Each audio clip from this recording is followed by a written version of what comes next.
Hey guys, tonight we are going to work our way through the most scandalous stories ever told about the queens and empresses of the medieval world. Stories of secret lovers and midnight passages, of towers and trials and poisoned cups, of women accused of every sin the medieval imagination could produce. And the medieval imagination, I promise you, could produce a great deal. And I want to be honest with you about where these stories come from because it changes how you hear them. Almost none of it comes from the women themselves. The queens did not write memoirs. They did not leave us their side. What we have instead are the chroniclers, monks mostly, courtiers, enemies, men with quills and grudges and a great deal of time, sitting in scriptoriums and writing down what they had heard, or what they suspected, or what they very much hoped was true. So when I tell you tonight that a queen did something outrageous, what I am really telling you is that a man with a pen said she did. Sometimes he was there, sometimes he was 300 miles away and working from rumour. Sometimes he loathed her and her family and everything she stood for, and it shows. So, before you get comfortable, tell me in the comments where you're watching from and what time it is. It's always 2 in the morning somewhere. Also, thank you to the viewer who suggested this topic. You know who you are.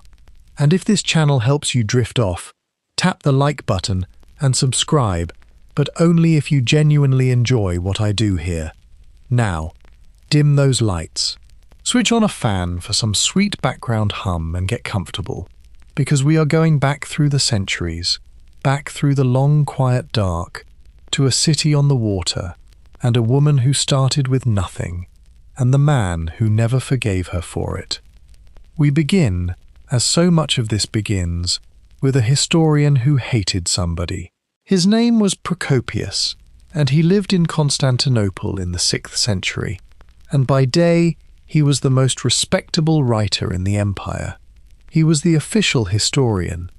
He wrote the great sober accounts of the wars, careful and measured, the sort of thing that gets you a comfortable position and a nod from the emperor. If you have ever heard someone quote a Byzantine source on the reign of Justinian, the odds are excellent that they were quoting Procopius, and that they were quoting him respectfully, because his public work is genuinely first-rate. And then he died, and at some point afterward, somebody found the other book. It is called The Secret History, and it is one of the strangest documents ever produced by a human being. It was not published in his lifetime, and it plainly could not have been, because publishing it would have got him killed within the hour. It sat unread for centuries, and it surfaced eventually in the Vatican Library, and when scholars finally read it, they could hardly believe what they were holding, because The Secret History is the same careful historian writing about the same emperor and the same court, and he has taken the lid off. In his public books, Justinian is the great lawgiver. In The Secret History, Justinian is a demon. Not a metaphorical demon. Procopius means it fairly literally. He reports, deadpan, that servants claim to have seen the emperor's head simply leave his body and wander about the palace at night before returning. He reports that Justinian's face sometimes dissolved into a shapeless lump of flesh. He suggests the man was a devil in human shape, sent to destroy the world, and he is not being playful about it. And then he gets to the Empress, and things become considerably worse. Because the real target of The Secret History, the thing that gives it its heat and its extraordinary energy, is Theodora, the emperor's wife. And Procopius does not merely dislike her, he is consumed. He goes at her with an inventiveness and a stamina that is genuinely astonishing to read, and he keeps it up for chapter after chapter, and you can feel him enjoying himself, and you can feel him hating himself for enjoying it, and it is one of the most peculiar reading experiences in all of ancient literature. So that is our first storyteller, and I want you to hold him in mind, because he sets the pattern for everything that follows. A clever, well-placed, well-informed man, with genuine access and genuine talent, writing in secret, at length, with total freedom, about a woman he despised. Whatever else the secret history is, it is proof of something that will be true of every story we tell tonight. The most detailed account of a queen's private life is very often written by the person who wanted her destroyed. Let that man and his secret book settle gently in the dark. We turn now to the woman he could not stop writing about, and to where she came from, which was nowhere at all. Theodora's father looked after the bears. That is where this starts. Her father was a bear keeper at the Hippodrome in Constantinople, which was the great racing stadium at the heart of the city, the place where the whole population went to scream at chariots and take sides. The Hippodrome had factions, the Blues and the Greens, and they were not merely sports teams, they were political blocs and street gangs and social clubs all in one, and to belong to one was to have an identity. Her father worked for one of them, minding the animals that were part of the spectacle, and it was about as low a position as a working man could hold while still being somebody.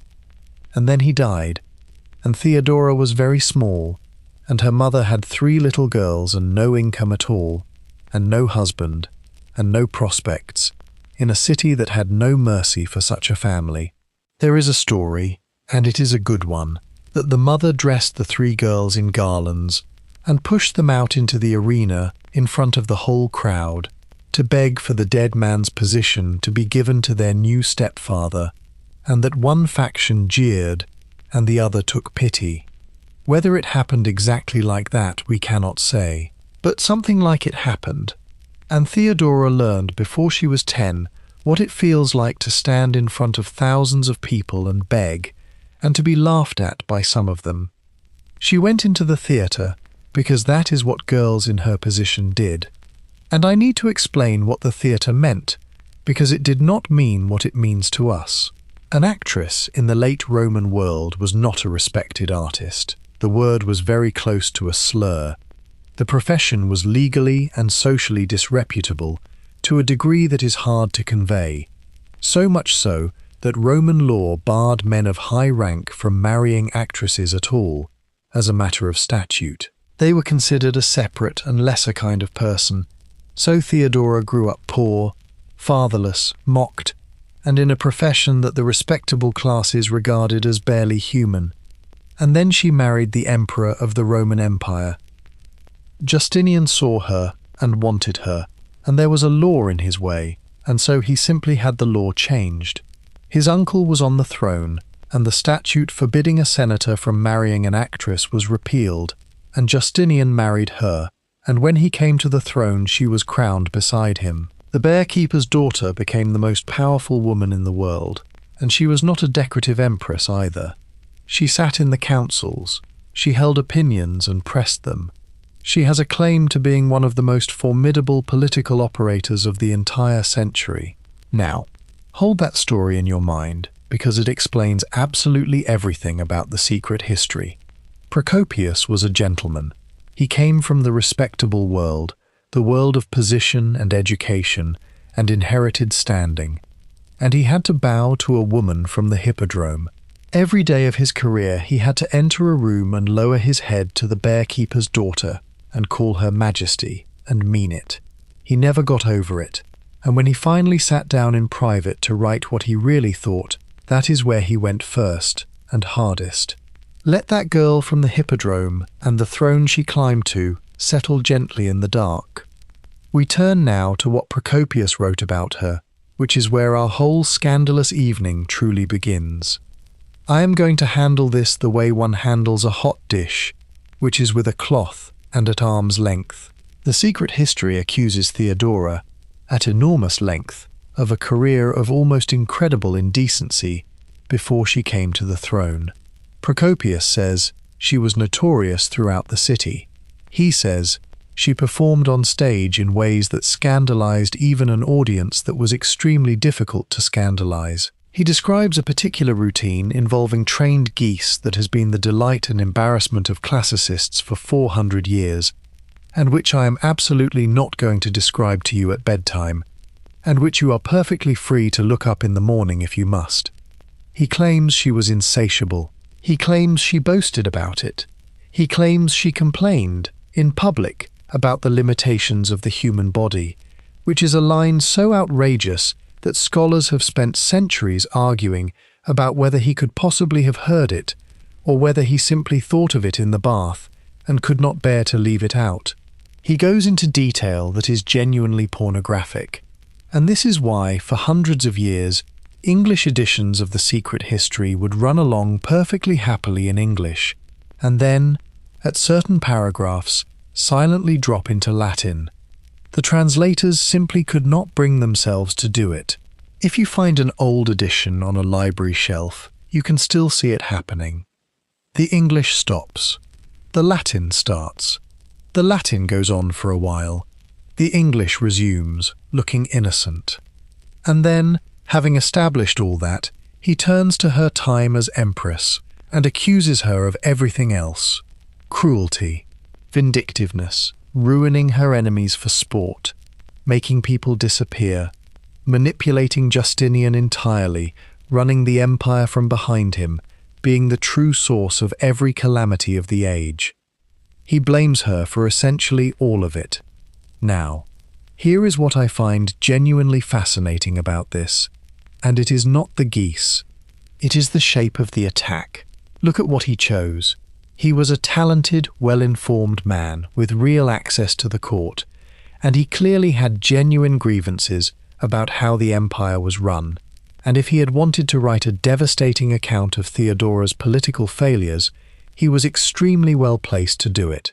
And instead, when he sat down in secret with total freedom to say anything he liked, he reached, immediately and overwhelmingly, for her body. That is the oldest weapon in the box. It is not an argument. It does not require evidence. It cannot really be refuted, because how would she refute it? And it works. It has always worked.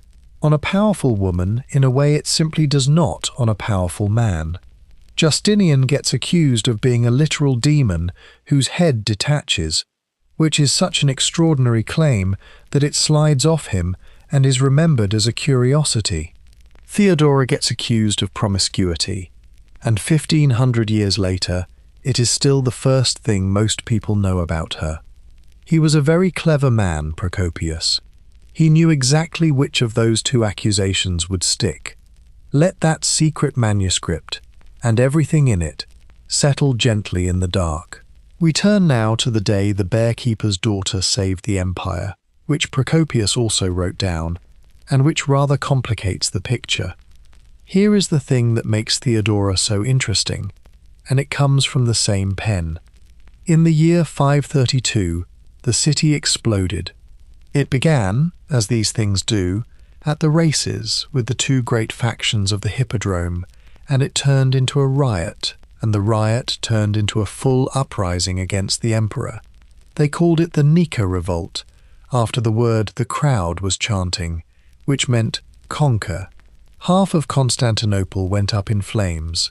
The mob proclaimed a rival emperor, and Justinian in the palace, with the fires reflecting in the windows and the roar coming up from the streets, decided to run.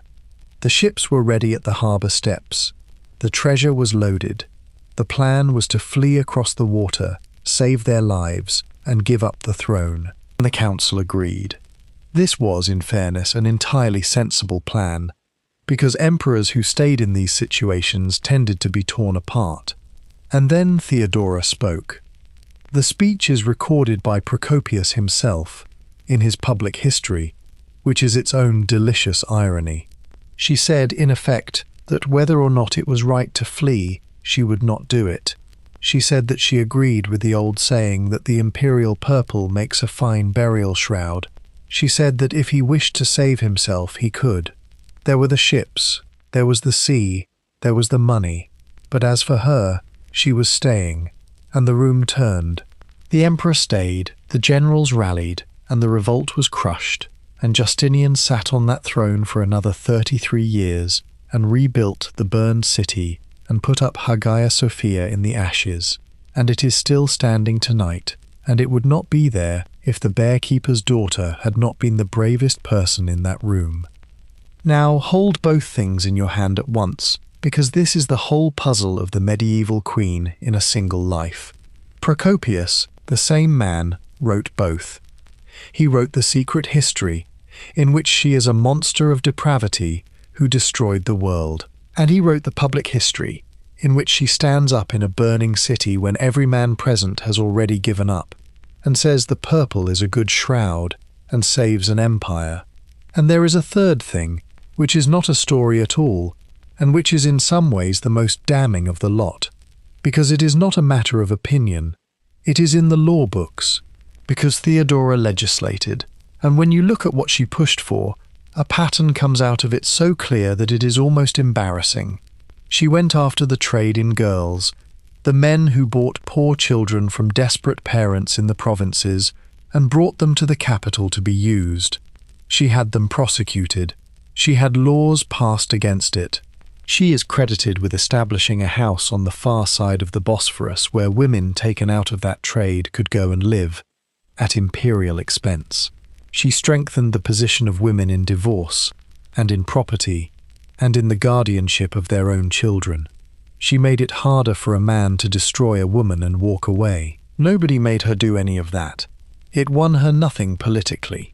The people it helped had no money, no votes, and no voice, and were precisely the people she had grown up among, in the theatre, in the world Procopius sneered at her for coming from.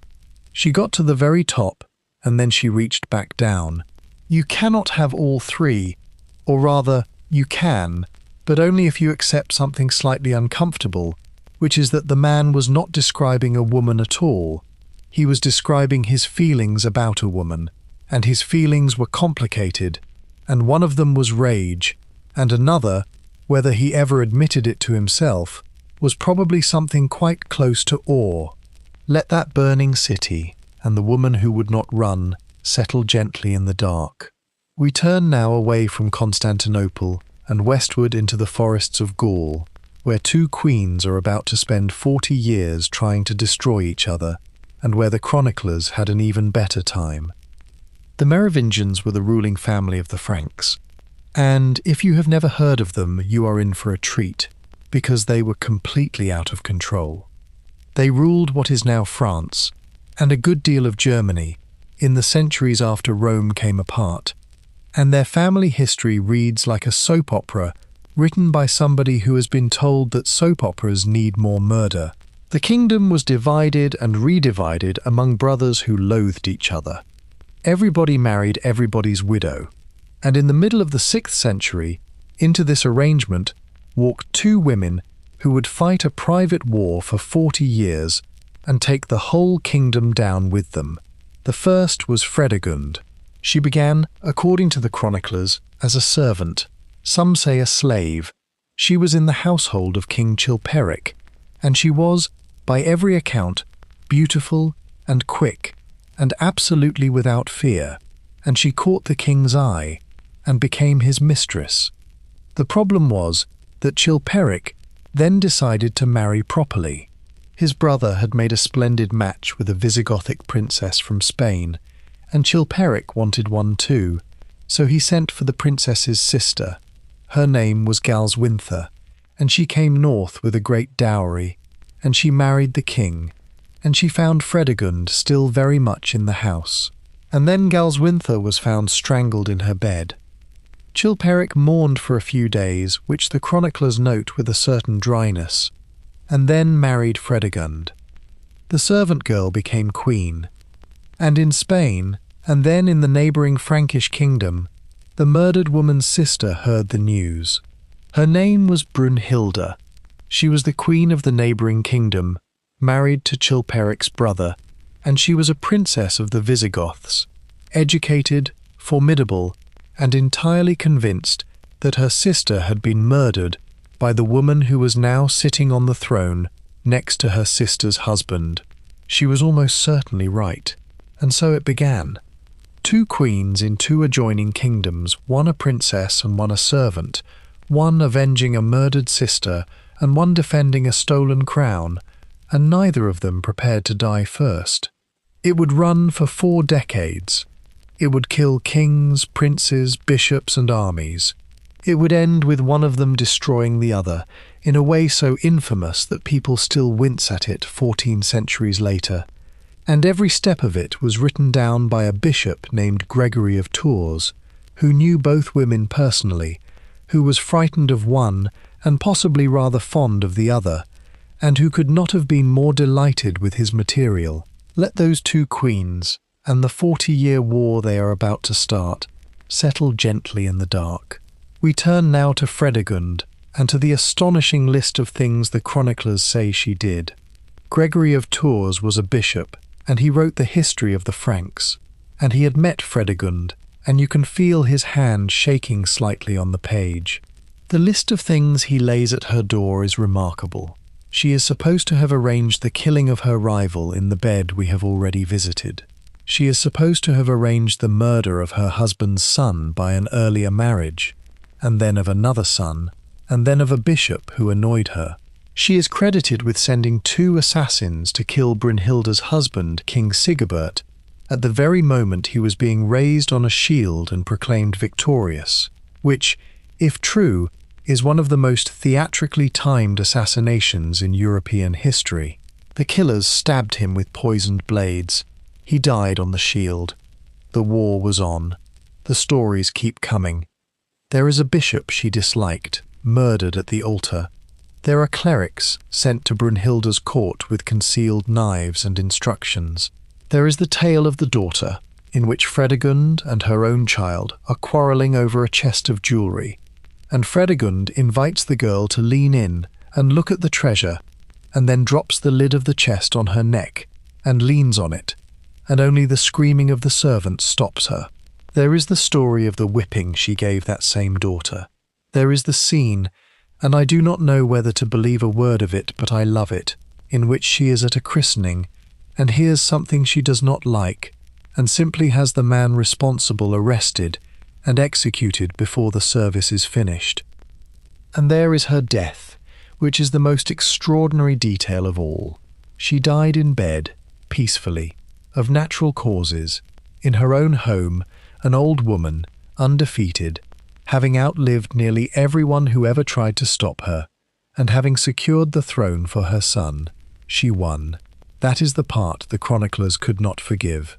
Gregory clearly expected, in the deep structure of his beliefs, that a woman like this would come to a spectacular and instructive end, and instead she died comfortably in her bed at a decent age, and was buried with full honours, and her son ruled after her, and her line went on.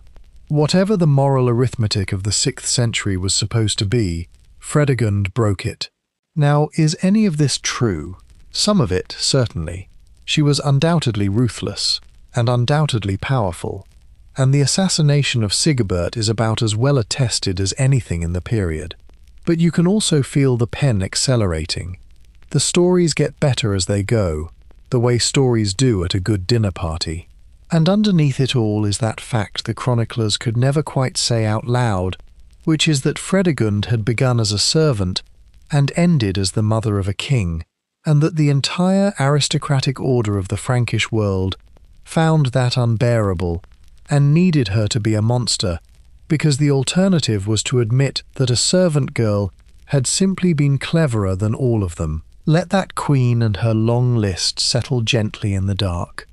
We turn now to her enemy, the princess, and to what 40 years of hatred finally cost her. Brunhilde outlived them all. That was her problem. She was, by every measure, the more impressive ruler. She had been raised a princess, educated properly, and she governed her kingdom with genuine skill for decades. She corresponded with the Pope. She built and repaired roads, some of them Roman roads that still carry her name in local memory. She was a serious political figure, and even the chroniclers who despised her had to concede that she was formidable. And she never let go of her sister. That is the thread that runs through the whole 40 years. Galswintha, strangled in a bed in the year 568, is still driving events in the year 600, because Brunhilde would not put it down, and Fredegund would not apologize, and neither of them would die. Fredegund won by dying first, comfortably, in her bed. Brunhilde kept going, into her 60s and beyond, ruling through her son, and then through her grandsons, and then through her great-grandsons, which is where she made her error. Because a queen who rules through one child is a regent, and a queen who is still ruling through a fourth generation is, to the nobles around her, simply an obstacle that will not move. They turned on her. The Frankish aristocracy, who had been chafing under her for decades, went over to Fredegund's son, Clothar, and handed her to him. She was, by then, somewhere around 70 years old. And what he did to her is one of the most infamous executions in European history, and I am going to tell you that it happened and not tell you what it was.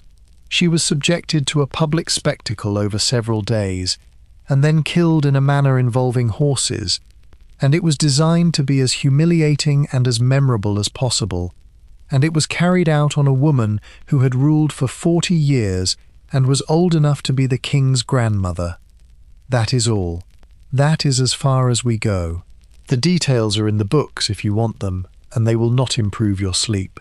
What I want to leave you with is the why, because the why is the point. They did not kill her like that because of anything she had done.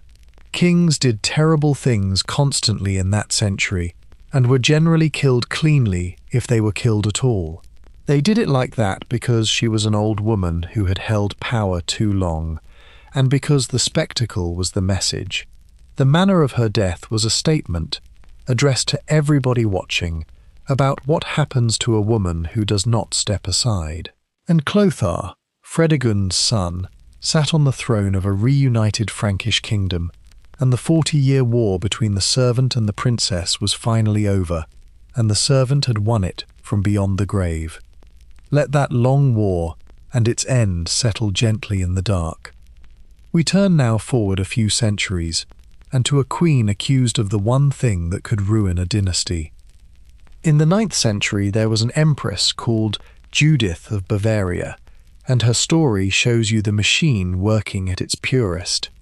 She was the second wife of the Emperor Louis the Pious, who was the son of Charlemagne, and she was young and clever and beautiful, and she had a son. That last part is the whole story, because Louis already had grown sons from his first marriage, and those sons had already been promised the empire, and now here was a stepmother with a baby boy of her own, and a great deal of influence over their aging father, and the arithmetic of their inheritance had suddenly changed, so they accused her of adultery.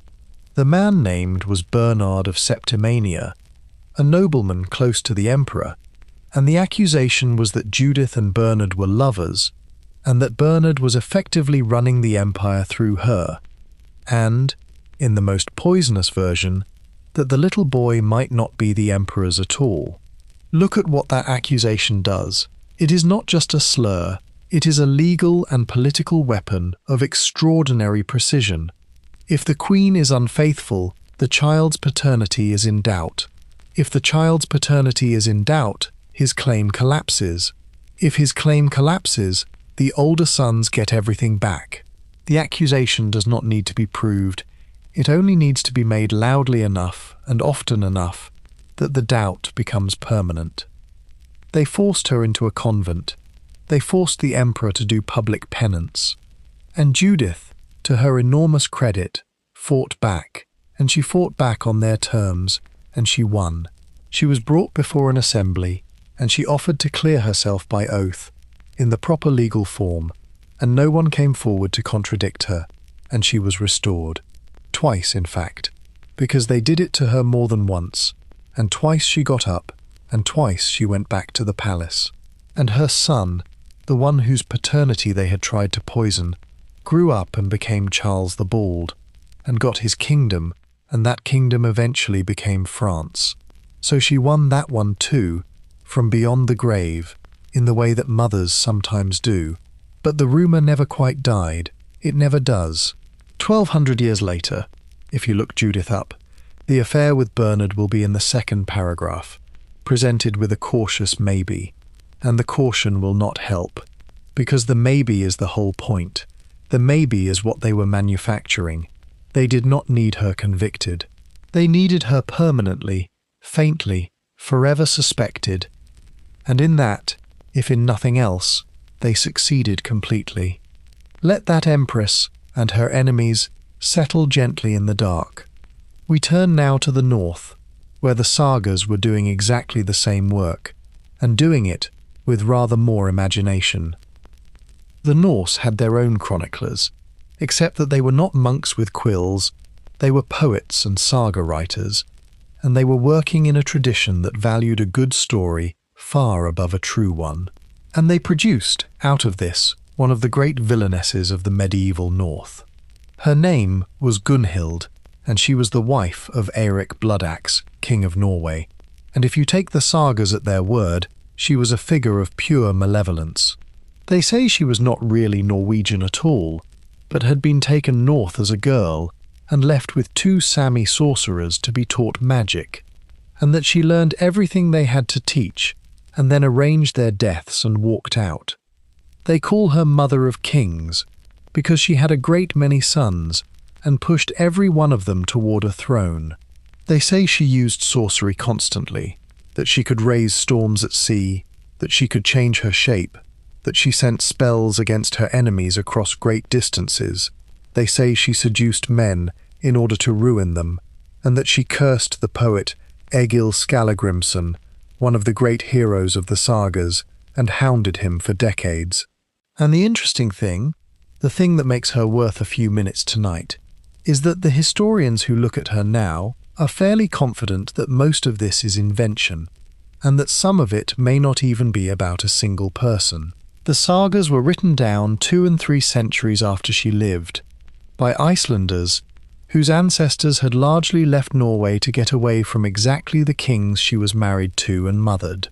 She was, to the people writing about her, the wife of the enemy, the matriarch of the dynasty their own great-grandparents had fled.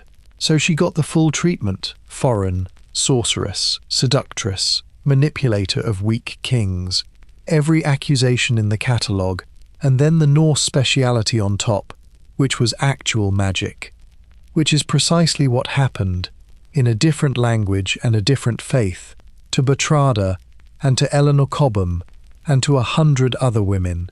The details are wonderfully specific to the north, the storms and the shape-changing and the Sami sorcerers up in the snow. But the machine underneath is the machine we have been watching all night. A powerful woman, married into the ruling family, mother of kings, standing in the way of people who could not remove her. So she becomes a witch, and she becomes a seductress, and 300 years later somebody writes it down as history. The sagas are magnificent. They are some of the best storytelling in medieval Europe. But they are not a record, and Gunhild is not a woman. She is a role, and she has been playing it for 1,000 years. Let those storms and spells settle gently in the dark. We turn now to England, and to a queen who was made to walk across red-hot iron to prove a point. Emma of Normandy is one of the great survivors of the medieval world. She was married to 2 kings of England, one Anglo-Saxon and one Danish, and she was the mother of 2 more. And she sat near the centre of English power for something like 40 years, through a period of total chaos, and she came out the other side. And late in her life, according to a story that grew up afterwards, she was accused. The charge was that she had been improperly familiar with a bishop, and that her son, who was now king, believed it. And the story says that she demanded to clear her name in the way that the age provided, which was by ordeal. Now, I want to explain the ordeal because it is one of the strangest things the medieval mind ever produced, and it is genuinely fascinating. The theory was simple. God knows the truth. God will not permit an innocent person to be harmed. Therefore, you subject the accused to something that ought to injure them, and if they are unharmed, God has spoken.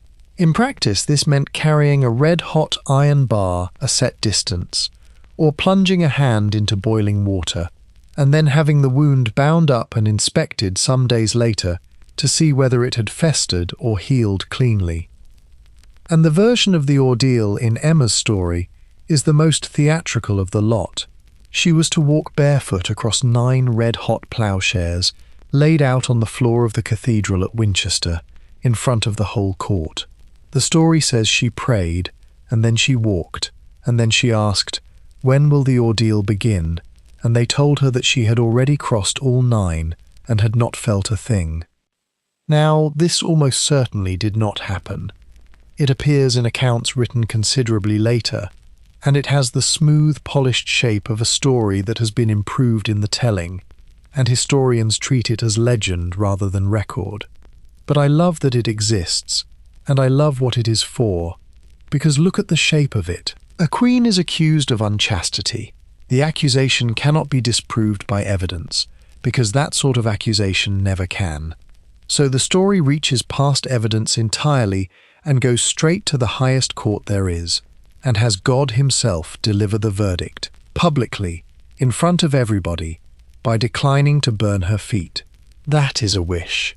That is somebody, somewhere, wishing very hard that there were a way for a slandered woman to be believed. And in the world these stories come from, there was not one, and so they had to invent one, and put God in it, and lay it out on the floor of a cathedral in 9 burning pieces of iron. Let those cold ploughshares settle gently in the dark.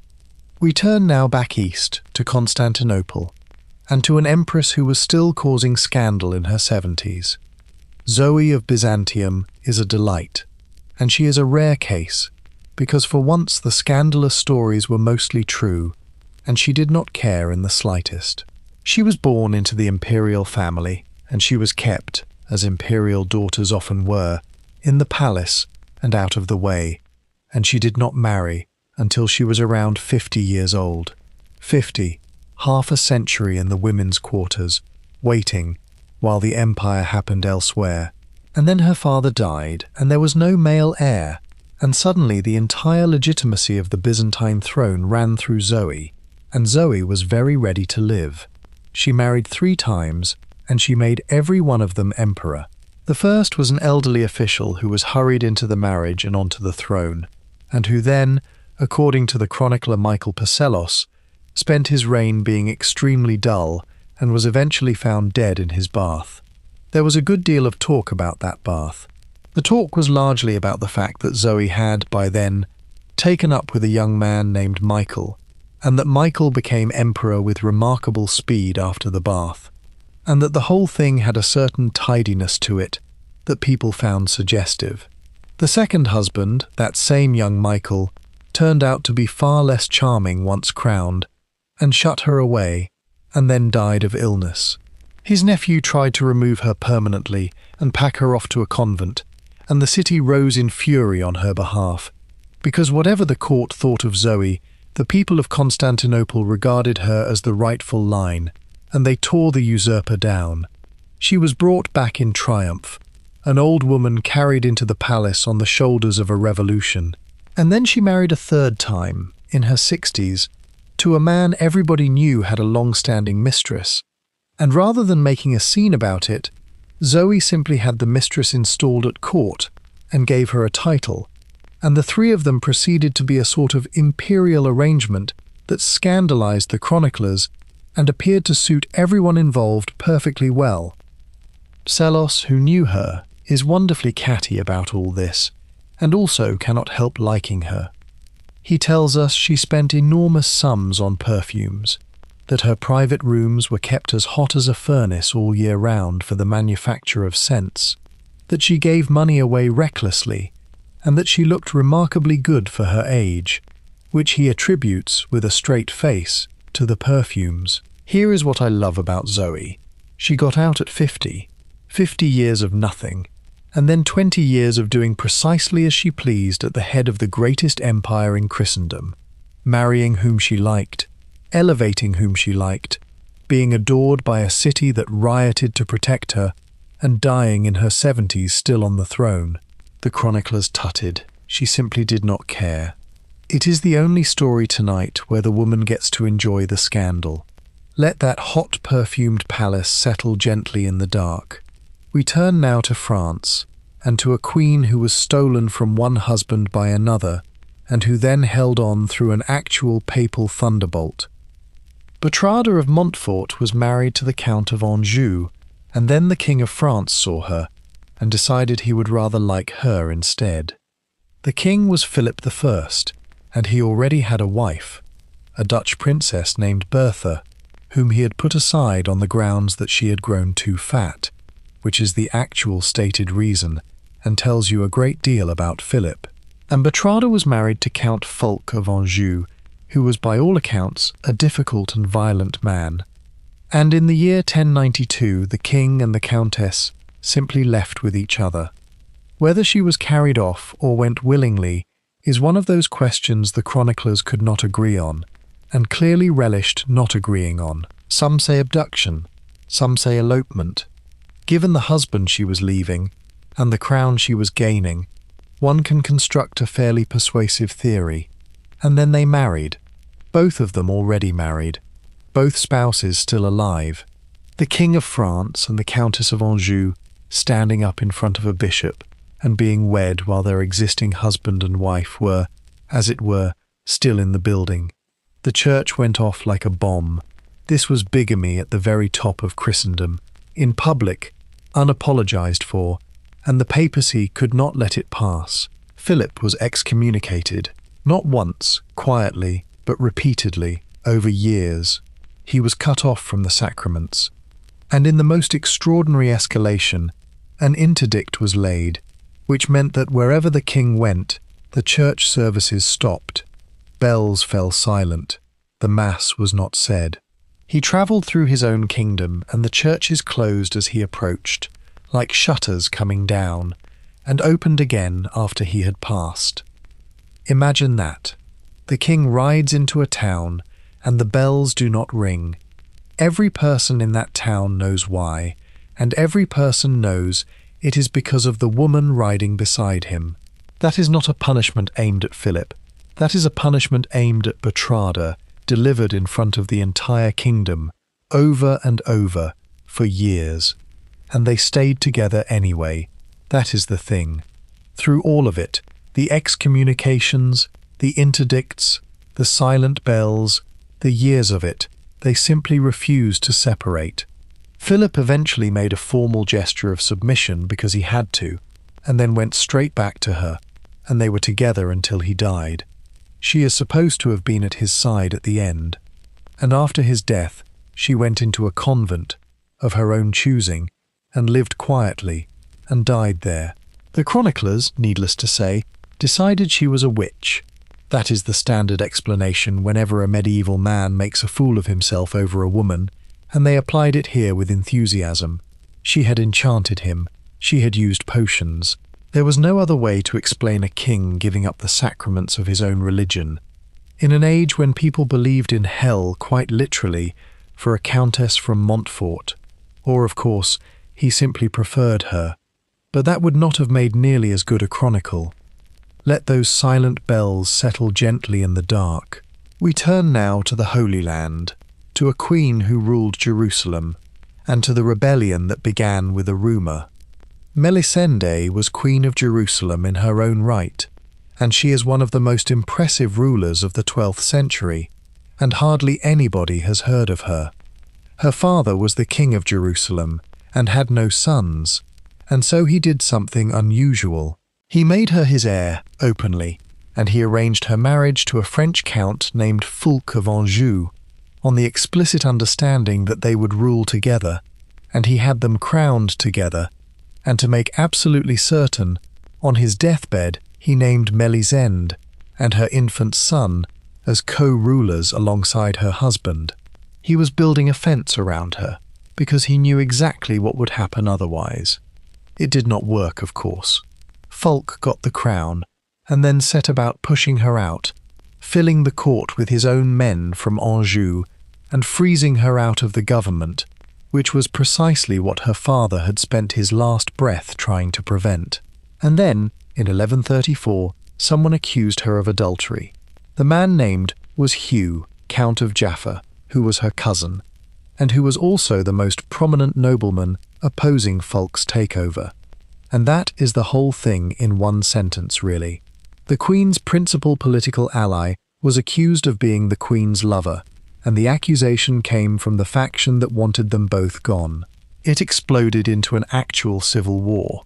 Hugh was accused of treason, and he denied it and offered to fight a judicial duel to prove his innocence, which was the proper procedure, and then he did not turn up for it, which was catastrophic, because in that world failing to appear was as good as a confession.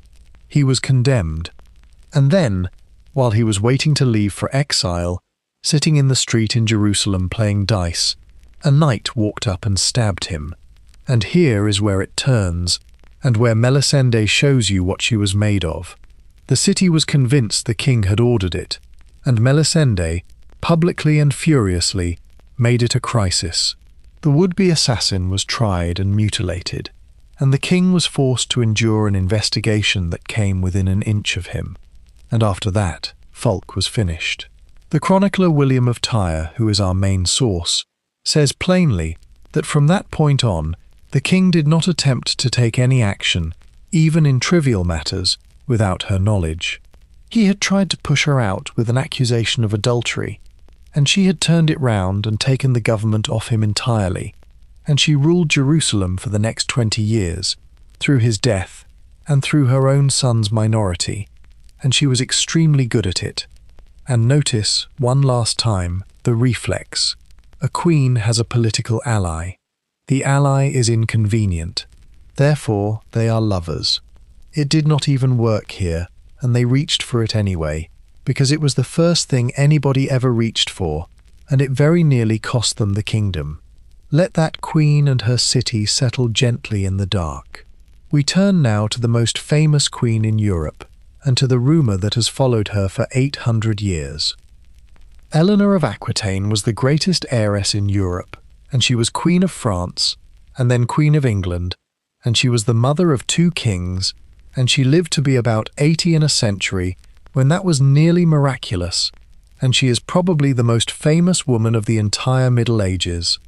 And the story that has stuck to her for 870 years is about a fortnight she spent in Antioch. She was married first to Louis VII of France, and it was not a happy match. He was pious and anxious and thoroughly overwhelmed by her, and she is supposed to have complained that she had married a monk rather than a king, which may be the single most quoted line she never certainly said. And in 1147 they went on crusade together, the 2 of them, all the way to the Holy Land, and on the way they stopped at Antioch. The Prince of Antioch was Raymond of Poitiers. He was Eleanor's uncle.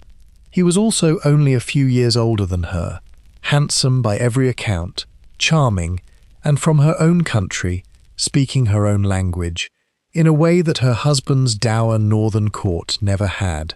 And Eleanor spent a good deal of time with him, and they talked constantly, and they had strategy in common, because Raymond wanted the crusade to march on Aleppo, and Eleanor agreed with him, and Louis did not. And when Louis announced that they were leaving for Jerusalem instead, Eleanor said she would stay, and when he insisted, she is supposed to have said that their marriage was invalid anyway on grounds of consanguinity, which was a shattering thing to say out loud, and true, incidentally, in a technical sense that would eventually be used to dissolve the marriage. Louis had her taken from Antioch by force in the middle of the night. That is what happened. That is the whole of what we can actually establish. A queen sided with her uncle in a strategic argument, refused to leave, threatened her husband with an annulment, and was removed by force. And out of that, the chroniclers built the rumour that has never gone away, that she and Raymond were lovers, that it was incest. Some later writers went further and said she had taken up with Saladin, who was about 11 years old at the time and had not yet been born as a public figure, which gives you a fair sense of the standard of research involved. Now, notice the machine again, because it is exactly the same one. The Queen did something political. She backed a strategy. She defied her husband in council. She raised a legal argument about her own marriage. Every one of those is a political act by a political actor, and every one of them was translated, instantly, into a sexual accusation, because a woman making strategy is difficult to argue with, and a woman committing incest with her uncle is not. They got the annulment 2 years later, on those very grounds of consanguinity that she had raised herself. 8 weeks after it, Eleanor married Henry of Anjou, who became Henry II of England, and she brought Aquitaine with her, and in doing so, she handed England a third of France and set up 300 years of war. Louis had let go of the most valuable woman in Europe because he could not bear her, and it cost his kingdom more than any battle ever did. Let that fortnight in Antioch settle gently in the dark. We turn now to what Eleanor did next, which was to raise a rebellion against her second husband, and to what it cost her. Eleanor's second marriage was a good deal more successful than her first, at least at the beginning. Henry II was her match in energy and ambition, and they had 8 children, and between them they ran an empire that stretched from the Scottish border to the Pyrenees. And then, in 1173, she helped her sons raise an army against him. This is the part of Eleanor's life that I find far more interesting than Antioch, and it is the part that fewer people know. Her sons were grown and restless and given titles without power, and they rebelled, and Eleanor backed them. She was not a bystander, she was in it. She was moving between courts and raising support and doing the work. Against her own husband, the King of England, she was caught trying to reach Paris. The story says she was taken while riding in men's clothing, which may or may not be true and is far too good to leave out. And Henry did not execute her, because you did not execute the Duchess of Aquitaine, whose lands were the entire point of the marriage. So he did the other thing. He imprisoned her. For 16 years. 16 years. She was around 50 when it started, and about 66 when it ended. She was moved between castles in England, kept in comfort but kept, allowed out occasionally at Christmas when it suited him, and otherwise simply held, year after year, while her sons grew up, and her husband ruled, and the world went on without her. And here is what is remarkable, and here is why I wanted to tell you this, instead of the story about Antioch. When Henry finally died, in 1189, the very first act of the new king, her son Richard, was to send a messenger to England with orders to release his mother. And she came out of 16 years of confinement at the age of 66, and she did not retire. She took over. She rode across England receiving oaths in her son's name before he had even arrived. She ran the country while he was away on crusade. When he was captured and held for ransom in Germany, she raised the ransom herself, an enormous sum, squeezed out of a reluctant kingdom, and then she personally crossed Europe to collect him. She was over 70. In her late 70s, she crossed the Pyrenees in winter to fetch a granddaughter for a marriage that would keep the peace. She was still working, still negotiating, still riding, into her 80s. 16 years in a tower, and she came out and ran an empire. That is Eleanor of Aquitaine. And yet if you ask most people what they know about her, you will hear about a rumour concerning her uncle, from a fortnight in Antioch, when she was in her 20s, that no one has ever been able to prove. She lived 80 years and did more than almost any man of her century, and the gossip has outrun all of it. Let that queen in her tower, and the 16 years, and the 80-year-old crossing the mountains in the snow settle gently in the dark. We turn now to her granddaughter, who ruled France, and who was accused of exactly the same thing for exactly the same reason. Eleanor had a granddaughter, and her name was Blanche of Castile, and she ended up running France. Her husband died young and left her with a boy of 12 on the throne, and a kingdom full of barons who had no intention of taking orders from a Spanish widow. So Blanche did what her grandmother would have done. She took the child, and she had him crowned immediately, within weeks, before anybody could organize against it. And then she governed, and when the barons rebelled, which they did almost at once, she raised armies and beat them, repeatedly, and she went on governing for a decade, until her son was grown, and then she governed again when he went on crusade and left her in charge of the country. She was, by common consent, one of the most effective rulers France ever had. Her son became Louis IX, and then became Saint Louis, and he was the most admired king in Christendom, and she raised him and taught him and made his throne safe for him. And the barons said she was sleeping with the papal legate. His name was Cardinal Romano, and he was in France on church business and worked closely with the regent, because of course he did, because they were the two people trying to hold the kingdom together. And so the rumour went out that they were lovers, and it was repeated, and it was put into verses and songs, which was the medieval equivalent of a campaign, and the songs were sung in the streets and in the halls of her enemies. And there was an additional flourish that I find almost funny in its shamelessness.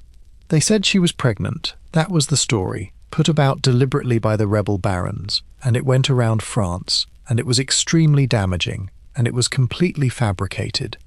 Blanche dealt with it in the most magnificent way available.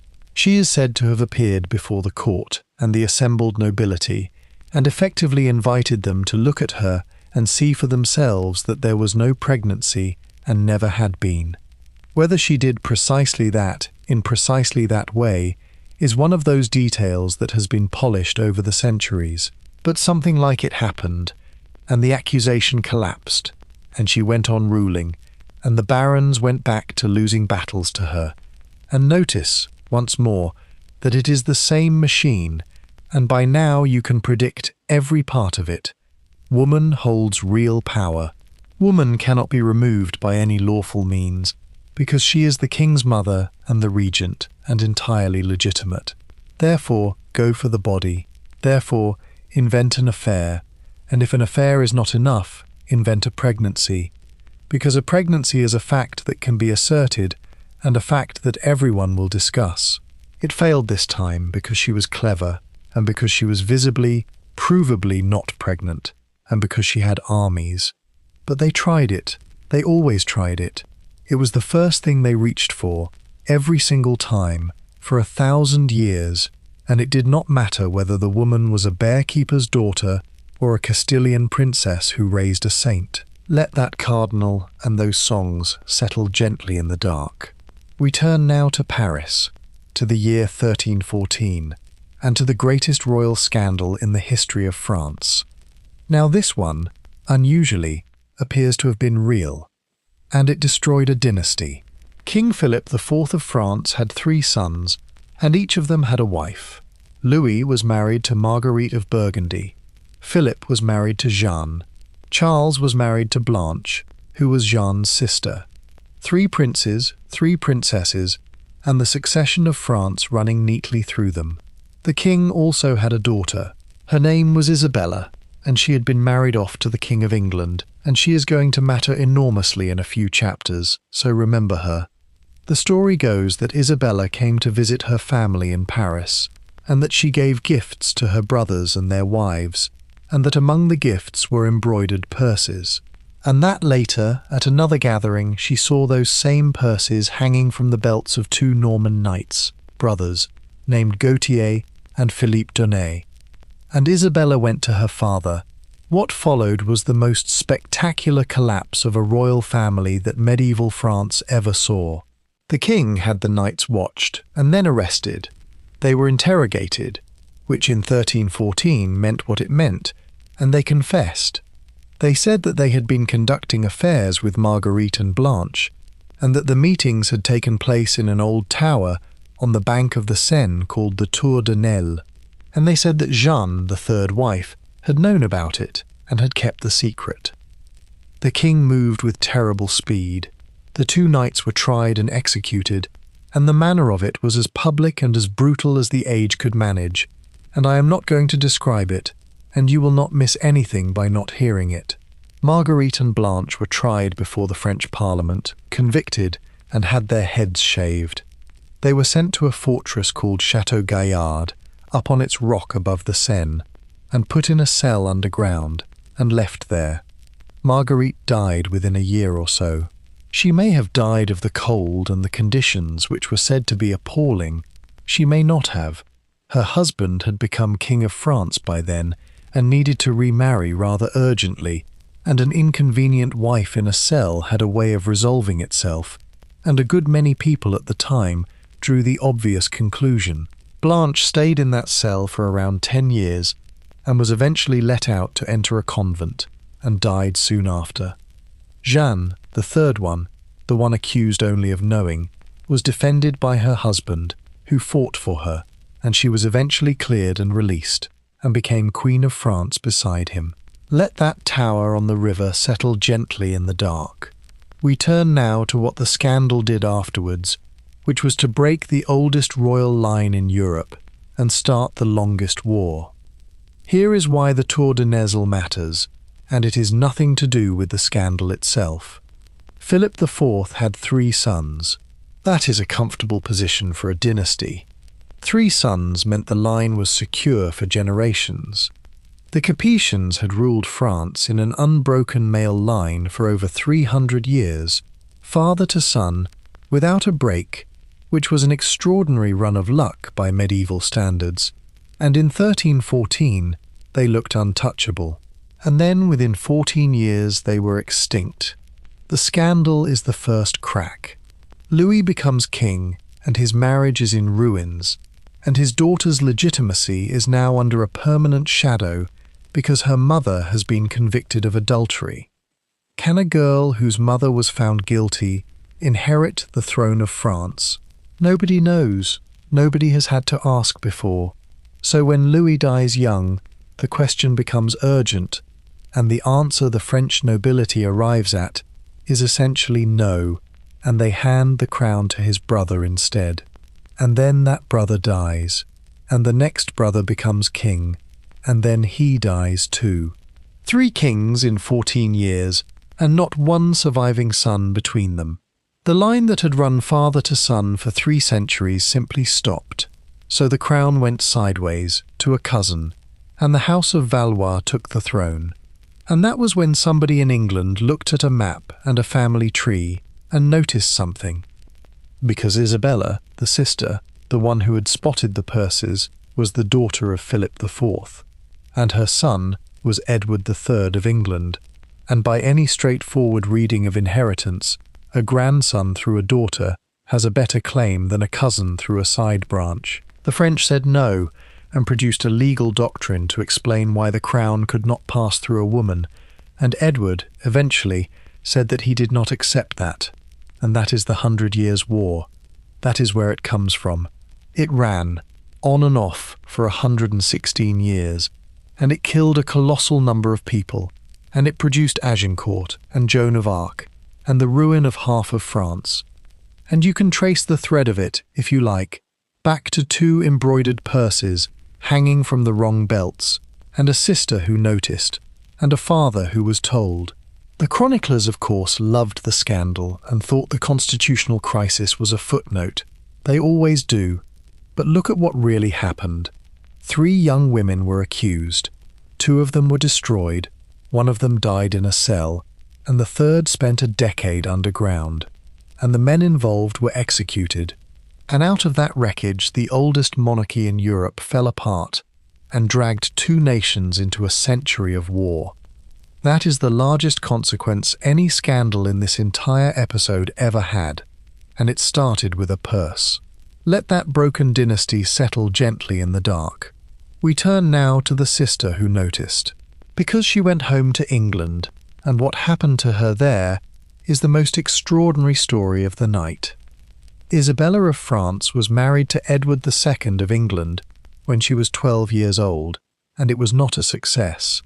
Edward was not interested in her. He was interested in Piers Gaveston, and after Gaveston was killed by the barons, he was interested in Hugh Despenser, and the nature of those relationships has been argued about for 700 years, and we are not going to settle it tonight, and it does not actually matter for our purposes. What matters is the effect. The king had favourites, and the favourites had the king's ear, and the king's gifts, and the king's lands, and the queen did not. And Despenser, in particular, was ruinous. He was grasping and vicious, and he ran the country into the ground, and he turned on Isabella directly.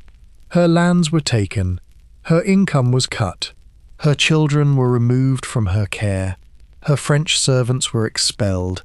She was, by the mid-1320s, a Queen of England, with no money, no household, no children, and no husband, being systematically humiliated by her husband's favourite, while her husband watched and did nothing.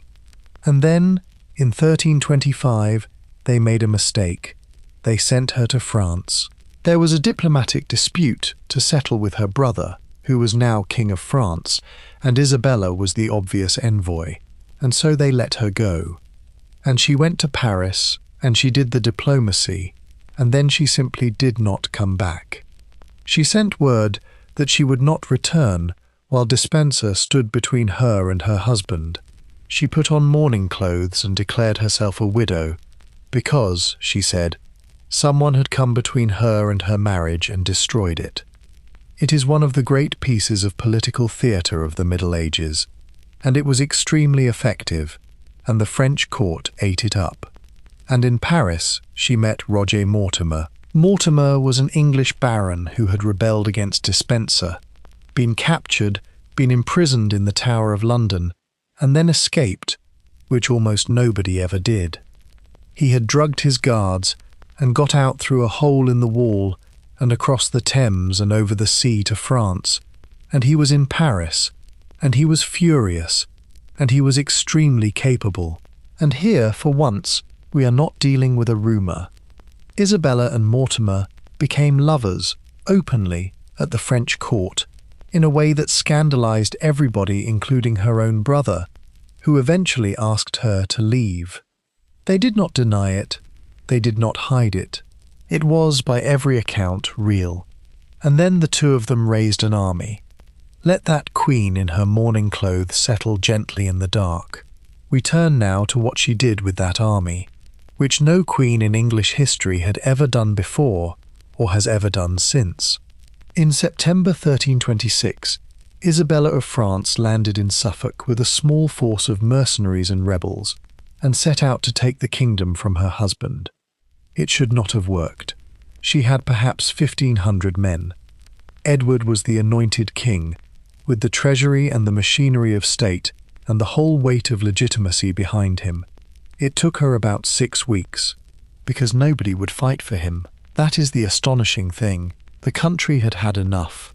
As Isabella moved west, town after town simply opened, and lord after lord came over, and the king's support did not so much collapse as evaporate, and Edward found himself running west into Wales with almost nobody left, and the treasury, and Despenser, and no army at all. They caught him in November. Despenser was executed in a manner I will not describe, and Isabella and Mortimer had the King of England in their hands, and had to decide what to do with a man you cannot legally remove because God has put him there. They invented something. In January 1327, they had Edward II deposed by Parliament, and they got him to abdicate in favour of his son, and they crowned the boy as Edward III, and Isabella ruled as regent with Mortimer beside her. An English king had been removed by his own wife, by force, and replaced with her son, and it had gone through Parliament, and it had stuck. That had never happened before in English history. It would set a precedent that would be used again and again, and it changed permanently what an English Parliament believed it was allowed to do.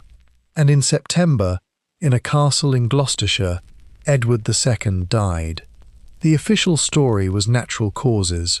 The unofficial stories began almost at once, and one of them is so grotesque and so famous that it has followed the case for 700 years, and I am not going to repeat it, partly because of the hour, and partly because most serious historians now think it was later propaganda.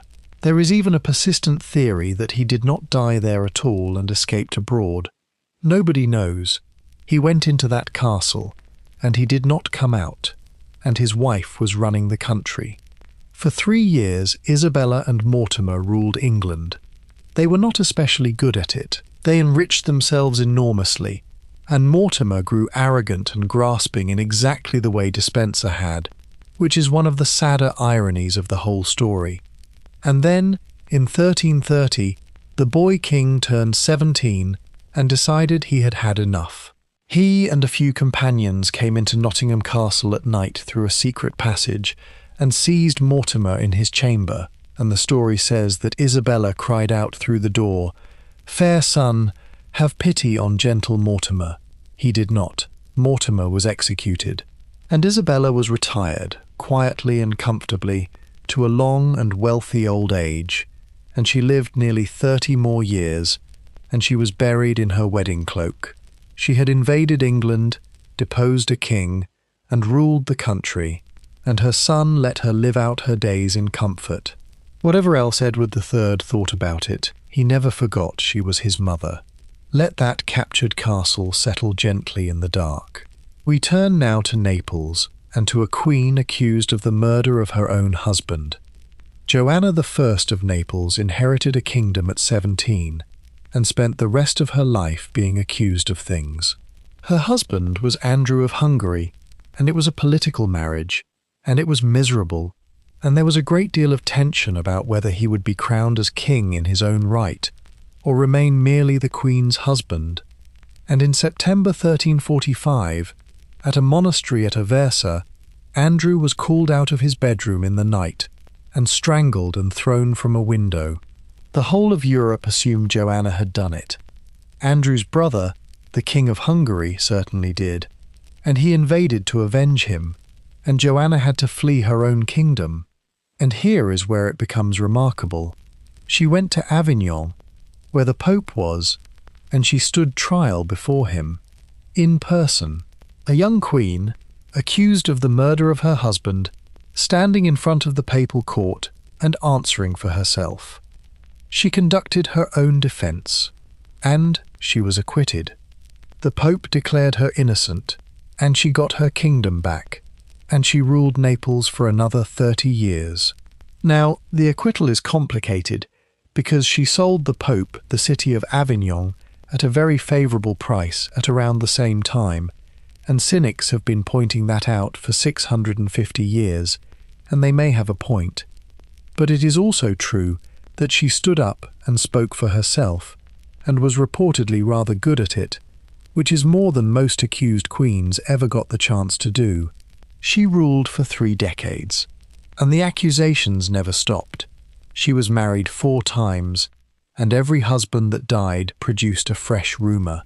She was called a murderess for the rest of her life, and the chroniclers wrote about her with the particular relish they saved for women who had outlived their accusers. And her end was grim. She backed the wrong side in a papal schism, and her own heir turned on her, and he took her, and she was smothered in a castle in 1382, on the orders of a man she had adopted as her son, and the Pope she had backed against declared her a heretic, and for a long time she was buried without ceremony. She is one of the very few women who ruled a kingdom in her own right for that long in that century.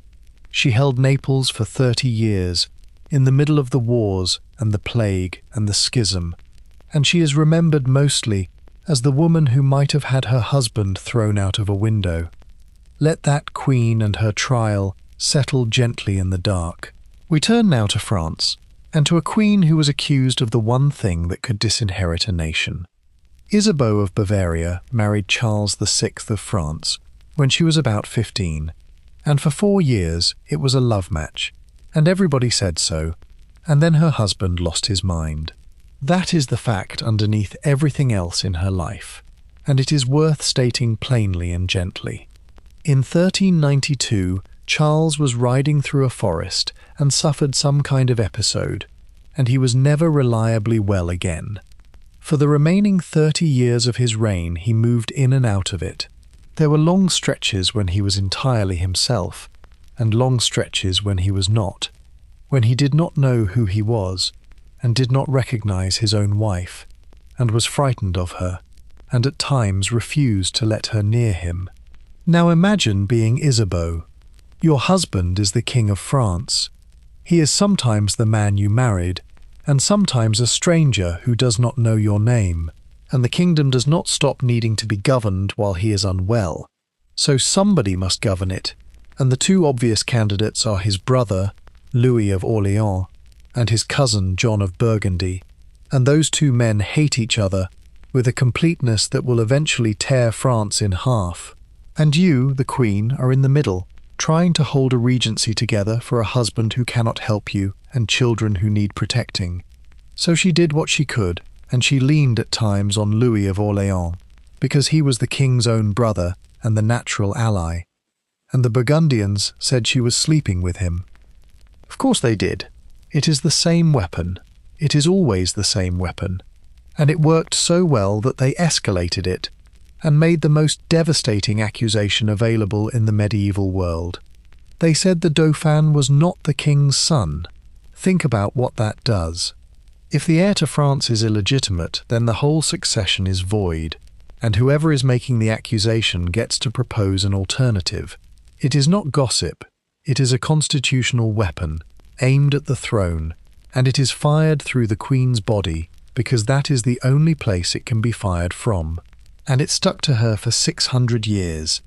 Isabeau of Bavaria came down through history as a byword for a wanton and treacherous queen, greedy and unfaithful, who sold out her own son and her own country. That was still the standard account well into the 20th century. And then historians actually went and looked at the sources and found something rather shocking, which is that a great deal of it was manufactured much later, in the 18th and 19th centuries, out of Burgundian propaganda that had been taken at face value. The dirtiest specific stories about her turn out to be far more recent than the Middle Ages. Modern scholarship has been quietly rehabilitating her for decades now, and the picture that emerges is much less exciting and much more human, which is a woman doing an impossible job in an impossible situation, with an ill husband and two lethal factions, and a country coming apart, and mostly trying to keep her children alive. But the treaty is real. In 1420 she was party to the Treaty of Troyes, which disinherited her own son and gave the crown of France to the King of England. That is the thing she has never been forgiven for. Whether she was a traitor selling her son, or a woman with no power at all being made to put her name on a document by the faction holding the pen, is a question people still argue about. It is much easier to say she was wicked. It requires nothing. Let that mad king and his cornered queen settle gently in the dark. We turn now across the channel, where the very same accusation is about to be aimed at another queen, for exactly the same reason. They did it again, 60 years later, to Margaret of Anjou, and this time it started a civil war. Margaret was married to Henry VI of England, and Henry, in one of history's less charitable coincidences, was the grandson of Charles VI of France, and he inherited the illness. In 1453 he collapsed into a catatonic state so complete that he could not speak or move or respond for over a year, and in that same year Margaret gave birth to a son. You do not need me to tell you what happened next. The Duke of York, who had been the heir presumptive until that baby arrived, and who now was not, discovered that he had grave doubts about the child's paternity, and so did his supporters, and the rumour went out, and it named a couple of candidates, and it did the work it was designed to do. It could not have been true, incidentally, in the version that mattered. The king was perfectly well at the point the child was conceived. The illness came later, but that never has anything to do with anything, and the rumour ran anyway, and the effect of it was the Wars of the Roses. Not by itself, of course. There were other causes, and deep ones, but the question of whether Prince Edward was the king's true son was one of the hinges the whole conflict turned on, because it was the difference between a Lancastrian heir and a Yorkist one, and men were prepared to kill about it for 30 years. And Margaret, faced with a husband who was insensible and a duke who was calling her son a bastard, did the only thing available to her. She fought, she raised armies, she commanded them, in the field, in England, in the 15th century, which was not a thing queens did. She fought for her son's inheritance for nearly 20 years with a ferocity that terrified everyone, and the Yorkists called her the she-wolf of France, borrowing the insult that had been used for Isabella before her, because there were only ever about 3 insults, and they simply passed them down, and she lost. At Tewkesbury in 1471, her son was killed, 17 years old, and her cause died with him, and her husband died in the Tower within days, under circumstances nobody has ever satisfactorily explained. She was ransomed home to France and died there in poverty about 10 years later. She had defended her son's right to be king from the day he was born, and they had spent his entire life saying he was not his father's, and in the end he died at 17 on a battlefield in Gloucestershire, and it did not matter what the truth had been. Let that queen and her lost son settle gently in the dark. We turn now to a variation on the weapon, because when adultery would not do the job, there was always something worse to accuse a woman of. There was a second charge, and it was kept for special occasions, and it was worse than adultery, because there was no defence against it whatsoever. Witchcraft. In 1441, Eleanor Cobham was the Duchess of Gloucester, and her husband Humphrey was the heir presumptive to the throne of England, which meant that if the young King Henry VI died without children, Eleanor would be queen. That made her a problem for a great many powerful men, and it made her husband a problem, and Humphrey was popular and difficult to attack directly. So they went through her. The charge was that she had employed astrologers to cast the king's horoscope and predict his death, which was a treasonable act, because predicting a king's death shaded very easily into wishing for it, and from there into arranging it. And it emerged, or was made to emerge, that she had also obtained potions from a woman called Marguerite Jourdemain, who was known as the Witch of Eye, and the story was that these were love potions used to catch Humphrey in the first place, and the implication was that everything about her, her marriage, her position, her whole rise, had been achieved by sorcery. She admitted some of it. She said she had obtained potions, but only to help her conceive a child, which is a defence so ordinary and so human that it is almost painful to read. It did not help. She was made to do public penance.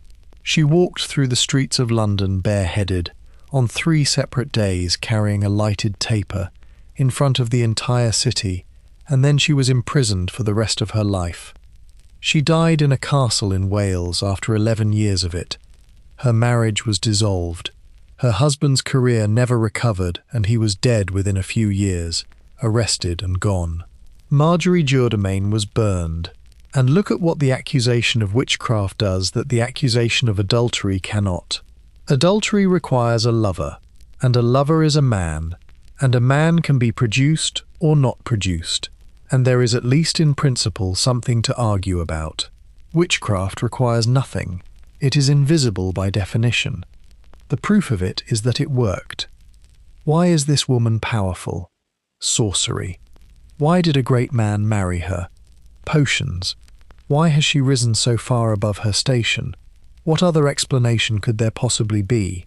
It is the perfect accusation, because it explains a woman's success by definition and cannot be answered. And they used it. They used it on Bertrada, who was a witch because a king gave up his sacraments for her. They would use it on Anne Boleyn in the next century. It sat in the box beside the other weapon, and when the other weapon was not enough, they took it out. Let that lighted taper and that long walk settle gently in the dark. We turn now past the end of the Middle Ages, briefly, because the machine did not stop when the Middle Ages did. I want to step just outside our period for a moment, because the story does not end where the textbooks put the line, and because the most famous case of all is sitting just on the other side of it. In May 1536, Anne Boleyn was executed. She was Queen of England, and the charges against her were adultery with 5 men, one of whom was her own brother, and conspiracy to kill the king. And she was convicted and beheaded less than 3 weeks after the first arrest. Now, virtually no serious historian believes the charges. The dates in the indictment are demonstrably wrong. Several of the alleged encounters are placed on days when she was provably somewhere else or had just given birth. The men were tortured or threatened, and 4 of the 5 denied everything to the end, and the only confession came from a musician who had every reason to say whatever he was told to say. The whole case was assembled in a fortnight by a man who needed it to work, and it shows. But look at the shape of it. Look at what they reached for. Here is a king who wants a new wife, and a queen who has not produced a son, and a political faction that wants her gone. And they could have accused her of anything. They could have argued the marriage was invalid, and in fact they did that too, separately, and it would have been sufficient. But it was not enough. What they wanted was her destruction, and so they reached, exactly as Procopius had reached 1,000 years earlier, exactly as the Burgundians had reached, exactly as the barons had reached at Blanche, for her body. Adultery, multiple lovers, incest with her own brother, which is precisely the flourish thrown at Eleanor of Aquitaine 4 centuries before, and, at the fringes, whispers of witchcraft, because of course there were, 1,000 years apart, the same 3 ingredients. The woman has power. There is no lawful way to remove her. Therefore, the marriage, therefore her fidelity, therefore her body. And it ended with an actual sword, on an actual scaffold, in the Tower of London, on a woman who was about 35 years old and had a 3-year-old daughter. And that daughter, incidentally, grew up to be Elizabeth I and ruled England for 45 years and never married anybody at all, and one is entitled to wonder whether the 2 facts are related. Let that scaffold settle gently in the dark. We turn now to the last and cleverest version of the weapon, which was to stop inventing rumours and start manufacturing evidence. The final refinement came 30 years later, and it was the most sophisticated version of the machine ever built, and it worked perfectly. Mary, Queen of Scots, had a husband called Darnley, and in February 1567, the house he was staying in was blown up, and Darnley was found dead in the garden. And within 3 months, Mary had married the Earl of Bothwell, who everybody believed had done it. That was quite bad enough on its own, but it was not sufficient to destroy her legally, and her enemies needed her destroyed legally, because she was an anointed queen, and you cannot simply remove one of those on a rumour. So they produced a casket. It was a silver box, and they said it had belonged to Bothwell, and they said it contained letters and sonnets written by Mary to Bothwell, in her own hand, and they said the letters proved that she had been his lover before the murder, and had known about the plot and had helped arrange it, and that was the end of her. The letters were shown to a commission in England, and they were never proved genuine, and Mary was never allowed to see them or to answer them in person, which she demanded repeatedly and was repeatedly refused, and on the strength of documents she was not permitted to examine, produced by the men who had taken her throne, she was held prisoner in England for 19 years and eventually executed. And here is the thing. The casket letters have vanished, all of them. The originals disappeared in the 16th century, and no one has seen them since. And every scholar who has ever wanted to test them has had to work from copies of translations of copies. Historians have argued about them for 400 years, and the argument cannot be settled, because the evidence itself is gone. They may have been genuine. They may have been forged outright. The most persuasive theory to many people is the cleverest possibility of all, which is that they were partly genuine, real letters written by Mary to somebody else at some other time, with a few passages inserted, so that the handwriting would survive any test, because most of it really was her handwriting. Do you see the elegance of that? It is the whole 1,000-year-old machine, perfected. You no longer need to invent an accusation and hope it sticks. You manufacture the proof, in her own hand, and then you make sure she never gets to look at it. That is where this story ends, and it ends outside our period, in a silver box that no longer exists. Let that vanished casket settle gently in the dark. We turn now to the pattern, because you will have seen it by now, and it is time we looked at it directly. You will have seen it by now. It is the same story. It is always the same story, and once you see it, you cannot unsee it. And I am sorry, because it will slightly spoil every historical drama you ever watch again. The recipe is fixed. It has 3 ingredients and it never varies. First, the woman must have power. Not decorative power. Real power. She must be making decisions that men wanted to make. Theodora sat in council. Fredegund ran a faction. Brunhilde governed a kingdom for 40 years. Judith had the emperor's ear. Eleanor held Aquitaine.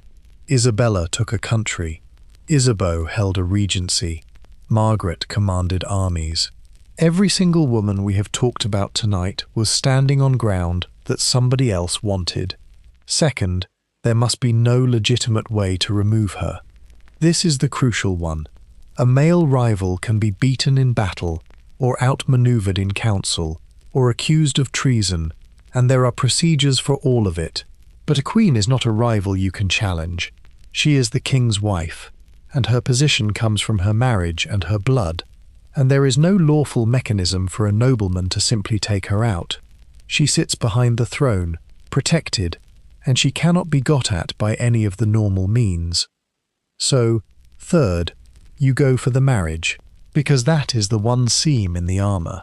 The whole edifice rests on the marriage, and the marriage rests on her fidelity, and her fidelity cannot be proved.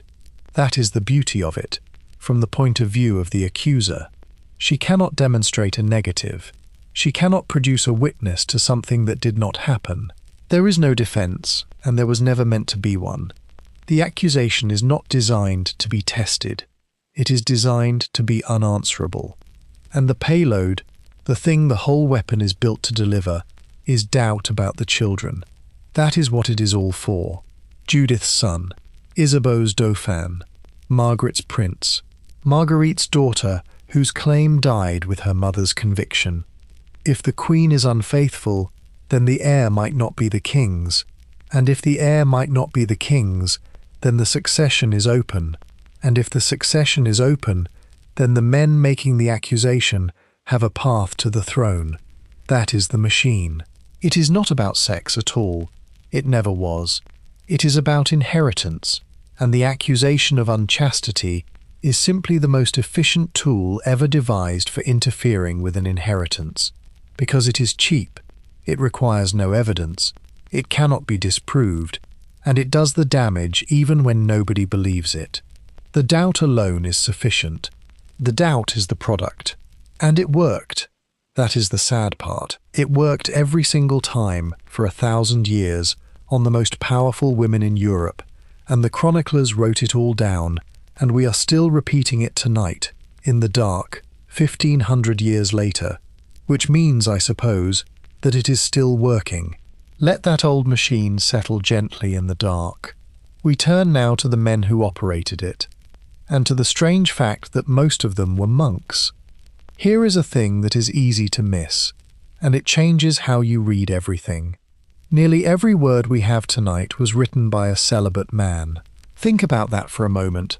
The great chroniclers of the Middle Ages, the men who wrote down these stories of queens and their lovers and their appetites and their tangled bedrooms, were overwhelmingly monks, men who lived in monasteries, men who had taken vows and, in most cases, kept them, men whose entire world was male, who had no wives, who in many cases had barely spoken to a woman since childhood. And they are our source for everything. Almost every detail of the private lives of medieval queens that we possess was recorded by a man who had, quite deliberately, arranged his own life to have as little to do with women as it was possible to have. So you have to ask what they were doing, and you get a range of answers, and none of them are simple. Some of it is politics, plainly. A monastery had patrons, and the patrons had enemies, and the chronicle reflected it. Gregory of Tours was a bishop with a stake in the Frankish wars. The monks who wrote about Isabeau were often writing for Burgundy. They knew exactly whose side they were on. Some of it is theology. If your reading of scripture tells you that woman is the doorway through which sin entered the world, then a wicked queen is not merely gossip, she is evidence. She confirms the model. Every story about a treacherous, appetitive, destructive queen is a small proof that the world works the way you have been taught it does, and there is a deep satisfaction in that, and it makes you an easy audience for such a story and an eager teller of it. And some of it, I think, is much simpler and much more human than either. They were men, shut up in a room with a pen, for a life. And out beyond the wall there were courts and kings, and beautiful, dangerous women, and enormous appetites, and everything they had renounced. And they had to write about it. That was the job.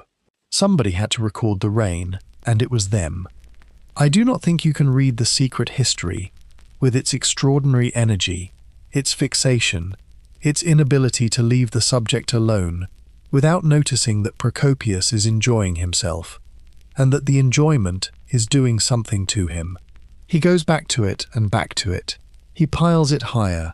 He is not a man reluctantly recording an unpleasant truth. He is a man who has found a place to put something, and that is who wrote our sources. Men who could not have the world, describing in loving detail the wickedness of the people who did. It is not a reason to disbelieve all of it, but it is a reason to hold it lightly, the way you would hold any account of a party written by somebody standing outside in the rain looking through the window. Let those monks and their pens settle gently in the dark. We turn now to the strangest sentence in the whole medieval world, which was reserved almost entirely for women, and which was in many ways worse than execution. When a medieval king wanted rid of a woman, he did not usually kill her. He put her in a convent. It happened over and over. Judith was sent to one, Zoe was nearly sent to one, and the city rioted about it. It was the standard remedy, and it is worth understanding, because it looks merciful from the outside and it was not. Understand what it actually did.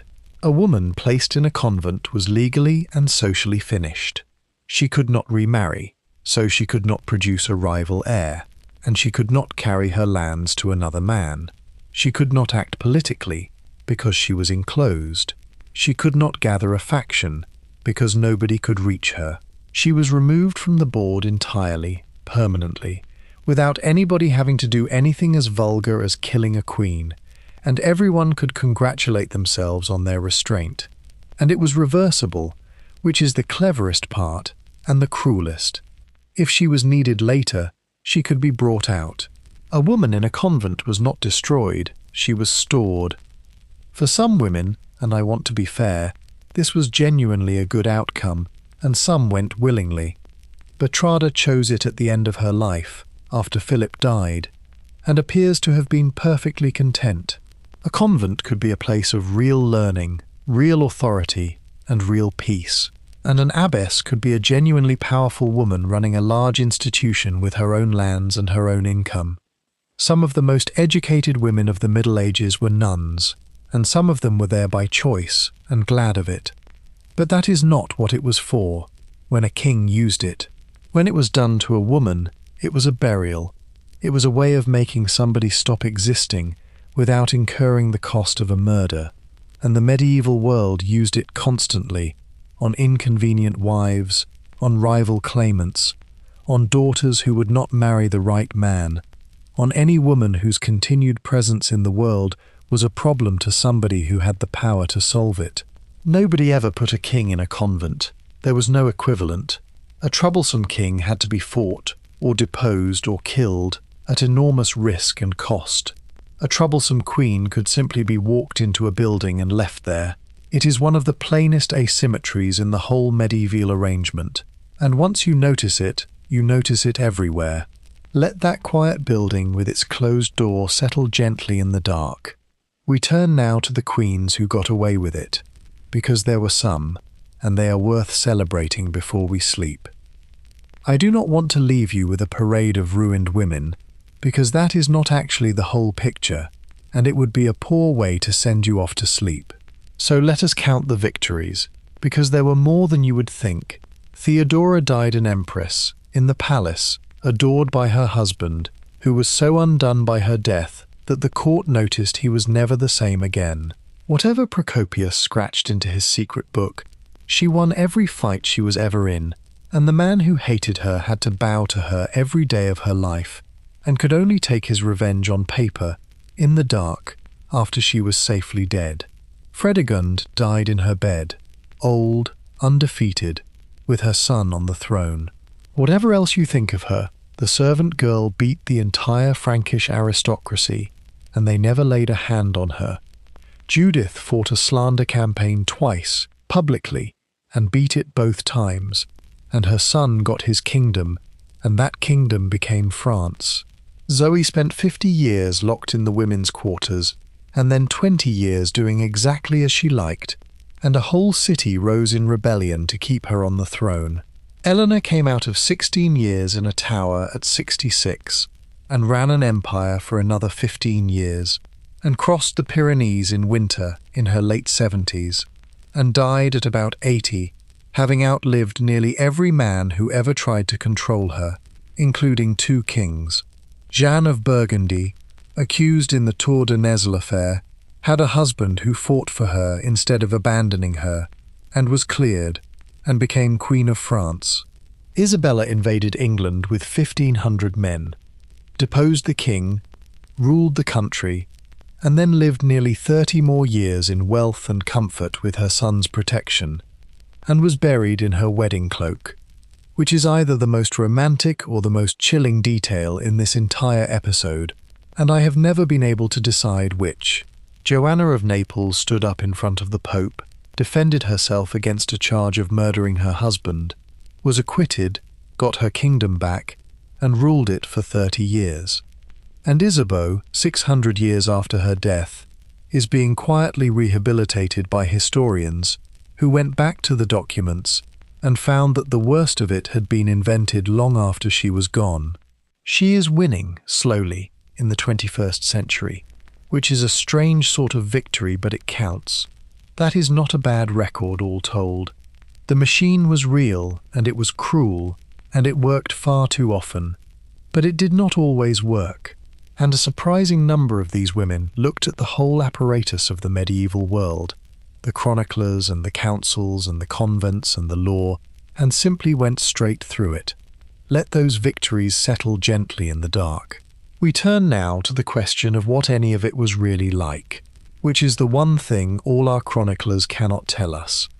Here is what we do not have, and it is worth a moment before we drift, because it is the true shape of this whole subject.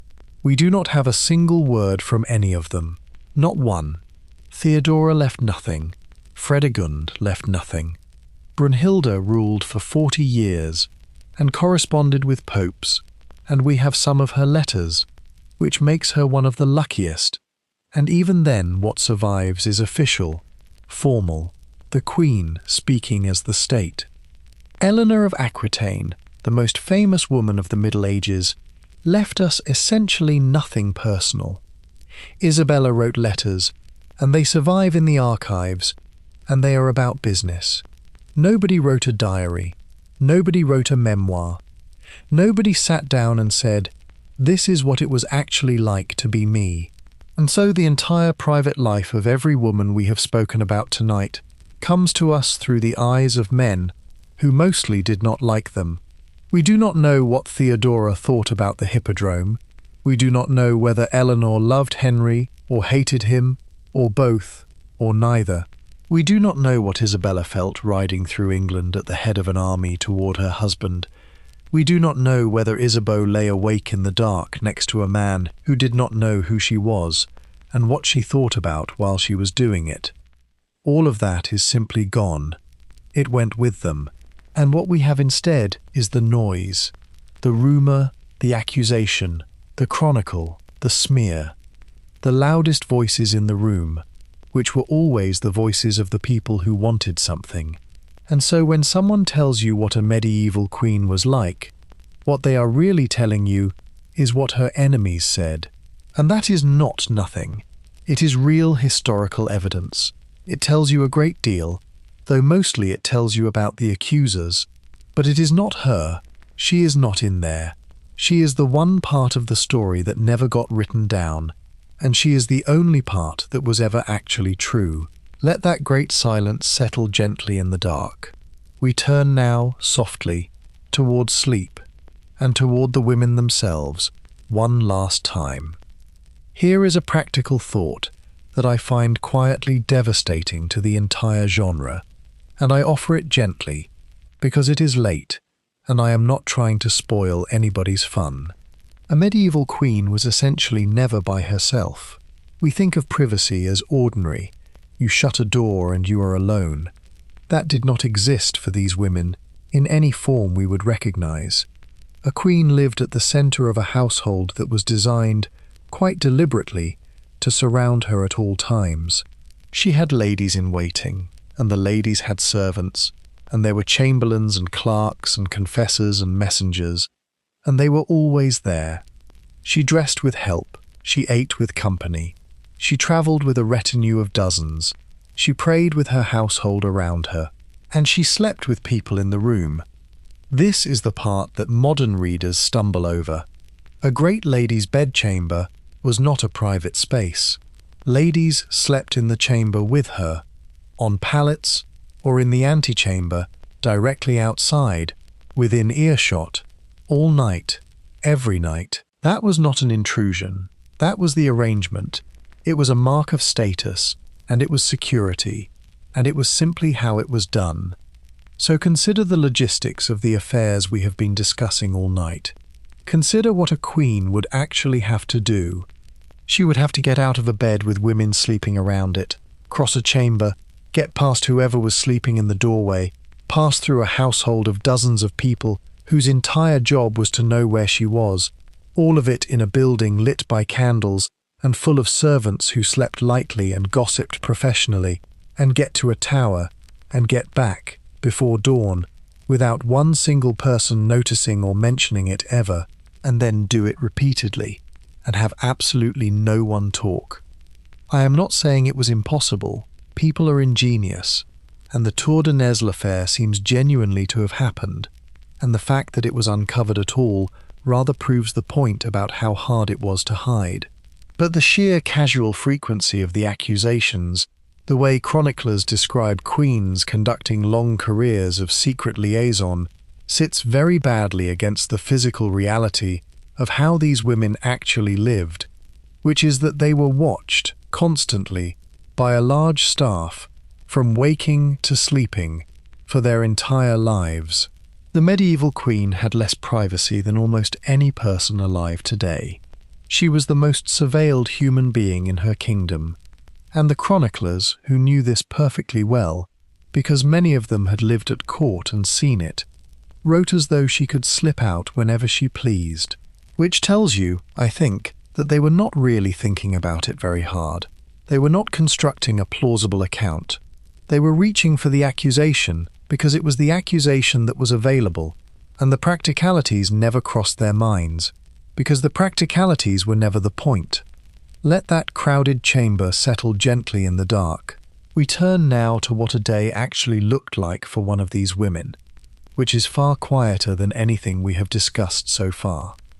Let us do something calming and follow a queen through an ordinary day, because 99 days in 100 contained no scandal whatsoever, and the ordinary is where these women actually lived. She wakes early. Everyone does. There is no reason to lie in when the light is the only light you have, and the day's business is enormous. Her ladies are already moving. There is water, and there is dressing, and dressing is a serious operation, because the clothes are complicated and heavy, and there are layers and pins and laces, and none of it can be done alone. It takes a while, and it is done in company, and there is talk, and this is where a great deal of the actual politics of a court happened, in the chamber, in the morning, among women, in a way no monk ever recorded, because no monk was ever in the room. Then chapel, mass, every morning, without fail. This was not a formality.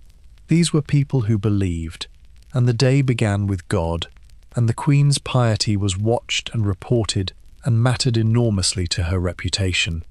Then the business. And there was a great deal of business, and this is the part that gets left out of the dramas. A queen ran a household that might number in the hundreds, with its own accounts and its own staff and its own supply chain. There were letters, there were petitions, because people wrote to the queen constantly, asking for favours, positions, mercy, money, intercession with the king. There were her own lands to manage, and rents to collect, and disputes to settle. She had an income and it had to be administered. This was a full working life, and the paperwork of it is one of the few places where these women's actual voices survive, and it is all about wool and wages and land. Then dinner, which is the main meal and happens in the middle of the day, and is public, and is theatre. People watch the queen eat. That is part of the job. Then the afternoon, which might be hunting or hawking if there was time and weather, and there often was, because these were outdoor people, and the hunt was the great recreation of the age, and queens rode as hard as anybody. Then the evening, and the household gathering, and music, and perhaps somebody reading aloud, and the talk going on into the dark, and the candles burning down. And then bed, in the chamber, with her ladies around her, and the whole thing again tomorrow. That is the life. Thousands of days of it, year after year. Administration and prayer and letters and rents and hunting and dinner. It is not what the chroniclers wrote about, because there is nothing to write about. And it is what almost the entire life of almost every queen we have discussed tonight was actually made of. Let that ordinary day, and the thousands like it, settle gently in the dark. We turn now to the way these stories escaped from the chronicles and went out into the world, where they got very much larger. The chroniclers wrote it down, but that is not why you have heard of these women. The chronicles sat in monasteries and were read by almost nobody. What made these stories immortal was what happened next, which is that other people got hold of them and improved them. Take the Tour de Nez. The actual affair was a scandal in 1314, and it would have faded, the way scandals do, into a paragraph in a history of the Capetians. And then, 500 years later, in the 19th century, Alexandre Dumas got hold of it and wrote a play, and the play was a sensation, and in it, Marguerite is not merely an adulterous princess. She is a monster who takes lovers up to the tower and has them murdered afterwards and thrown into the Seine in sacks so that they cannot talk. None of that is in the record. Dumas made it up, or borrowed it from a legend that had grown up over centuries in exactly the way these things do. But it is a wonderful bit of theatre, and it played to packed houses, and it is now, for a great many people, simply what happened at the Tour de Nez. The play has outrun the history by a distance that cannot be closed. Or take Isabella. She is the she-wolf of France because a poet in the 18th century called her that, in a poem about a different subject entirely, and the phrase was so good that it stuck to her forever, and then Shakespeare's contemporaries and successors did the rest. Or take Margaret of Anjou, who is a character in Shakespeare, and who appears across 4 of his plays, more than almost anyone, snarling and prophesying and cursing. That is a magnificent piece of writing, and it is not a portrait of a woman. It is a portrait of a Tudor idea of a woman, written by a man working for a dynasty that had a very direct interest in the Lancastrians looking bad. And this is how it works. The chronicler writes it down with a grudge. The next chronicler copies it and adds a detail. A century later, somebody writes a moral history and hardens the rumour into a fact. A dramatist finds it and makes it magnificent. A romantic novelist finds the drama and makes it lurid. A film finds the novel. And by the time it reaches you, in a warm bed, in the 21st century, it has been through 15 sets of hands, each of which improved it, and there is nothing left of the woman at the bottom of it at all. That is not a tragedy exactly. It is just what stories do. They are not archives. They are organisms, and they evolve, and the ones that survive are not the true ones, they are the good ones. But it does mean that when you find yourself certain about a medieval queen, it is always worth asking who told you and who told them, and how many people have enjoyed the story since. Let those growing stories settle gently in the dark. We turn now to the small things these women actually left behind, which are almost the only true things we have. Here is what survives. Not the rumours, the real things. There is a tomb at Fontevraud Abbey in France, and on it there is a carved effigy of Eleanor of Aquitaine. She is lying on her back with her head on a cushion, and she is dressed, and her hands are raised, and she is holding an open book. She is reading. Her husband Henry lies beside her, hands empty. Her son Richard lies nearby, hands empty, and Eleanor of Aquitaine, the most gossiped about woman of the Middle Ages, chose, or somebody who knew her chose, to have herself carved for eternity in the middle of a book. It is the only royal effigy of its kind from that period. 800 years, and she is still reading. Whoever made that decision was telling us something, and what they were telling us has nothing whatever to do with Antioch. There are Brunhilde's roads. In parts of France there are old Roman roads that local memory attached to her name, and centuries after her death people were still calling them the Brunhilde roads because they remembered she had rebuilt them. She held a kingdom for 40 years, and what ordinary people remembered was that she fixed the roads. There is Hagia Sophia, which stands because Theodora would not run. There are the letters, in the archives, in the Queen's own administrative hands, about grain and rents and wages and the price of cloth. Dull, careful, and real, and worth more than every scandal in every chronicle put together. There is Isabella's wedding cloak, which she kept for 50 years, through the loveless marriage and the humiliation and the invasion and the deposition and the death of her husband and the ruling of England and the fall of Mortimer and the long quiet retirement, and which she was buried in, whatever that means, and nobody will ever know what it meant.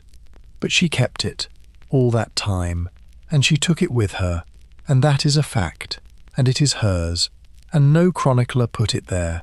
That is what is left, a carved book, some roads, a church, a cloak, a pile of receipts. It is not much against 1,000 years of rumour, but it is true, and the rumour is not, and on the whole I would rather have the book. Let those small true things settle gently in the dark. We turn now, at last, only towards sleep. The candles are burning down now, in all those chambers, across all those centuries. In Constantinople, the Empress is asleep in a palace that smells of perfume, and the man who hates her is awake in a room somewhere else, writing. In Gaul, 2 queens are lying awake in 2 different halls thinking about each other. In Winchester, an old woman is asleep on the eve of a story that will be told about her 400 years later and will not be true. In a tower in England, a queen who has been imprisoned for 16 years is asleep and does not know that she has 15 years of empire left in her. In Chateau Gaillard, in a cell under the rock, a young woman is very cold. In a castle in Nottingham, a boy is planning to come up through the passage. In a chamber in Paris, a queen is sitting beside a husband who does not know her name. All of them are gone now, every one. The clever ones and the ruthless ones and the innocent ones and the guilty ones, the ones who won and the ones who lost, the accusers and the accused. It all happened, and it mattered enormously to all of them, and then it stopped mattering, and now it is only stories, told in the dark, to help a stranger sleep. And there is something enormously restful in that, if you let it be. Not sad, restful. Every single one of those women lay down at the end of a day, exactly as you are lying down now. They had a body that was tired. They had a mind that would not stop. They had the day's arguments still going round, the thing somebody said, the thing they should have said, the worry about tomorrow. And they put it down, and they slept, because everybody does. and the whole vast machinery of the medieval world could not stop them being simply a tired person at the end of the day who wanted to sleep. That is the thing we actually share with them, not the crowns and not the scandals. The lying down, the letting go, the ordinary and universal business of a human being at the end of a day, closing their eyes in the dark and trusting the world to still be there in the morning. You are doing it now. They did it then. It is the oldest thing we do. Let all of it, the whole gaudy, scandalous parade of it, settle gently in the dark. We turn now, only, toward rest. There is nothing more to hear tonight, nothing to hold, nothing to judge, nothing to decide. The queens are all asleep. The chroniclers have put down their pens. The candles are out. Let your body grow heavier now. Let it sink down into the warmth, into the softness beneath you, letting the bed take all of it. Your feet and your legs growing heavy. Your hands and your arms resting soft and still. Your shoulders sinking. Your jaw loose. Your breath moving slow and low and easy, all on its own. Let the last of the images fade now, gently. The burning city, and the woman who would not run. The old road that still carries her name. The tower on the river.